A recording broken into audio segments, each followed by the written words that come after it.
नवीन प्रोमोमध्ये धमाकेदार ट्विस्ट आपल्याला पाहायला मिळतोय, ज्यामध्ये खरं तर आता जय जो आहे आणि त्याचसोबत मॅक आणि शरू बाहेर जायला निघालेत, म्हणजे शॉर्ट पिकनिकच म्हणायला हरकत नाही. आणि जयने आता शरूला पिक केलेलं असतं. मॅकसुद्धा येतो. मॅक आणि शरूची मस्त अशी मस्ती सुरू असते आणि त्यांचं गाणंही रस्त्यावर चालू असतं.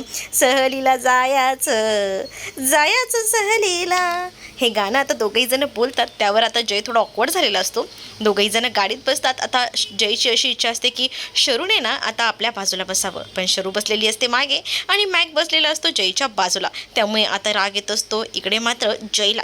जय बघतो तेव्हा, पण आता मग काय करणार, बोलणार तरी कसं ना. मग आता पुन्हा कळणार ह्यांना काही बोलायला गेलं तर, म्हणून तो आता काही बोलत वगैरे नाही.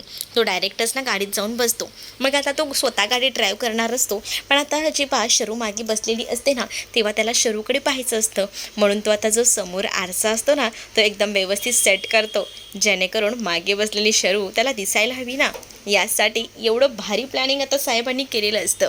आणि तेव्हाच ना इकडे आता शरू जयला म्हणत असते की जय सर, तुम्हाला माहिती आहे का, ही पिकनिक आहे ना, पिकनिक तुम्हाला ना कायम लक्षात राहील अशी होणार आहे बघा. आता ती जेव्हा हे सगळं काही बोलते तेव्हा जयला ती पिकनिक त्याची एकदम कायम लक्षात राहणार हे माहिती असतं. कारण आता त्याच्या आयुष्यात प्रेमाचे वारे जे वाहत असतात. कारण त्याला ना आता शरूशिवाय ना जराही करमत नसतं. त्याला जिकडे तिकडे फक्त शरूच हवी असते. म्हणूनच तर मग तो आरसासुद्धा त्याने परफेक्ट सेट केलेला असतो ना.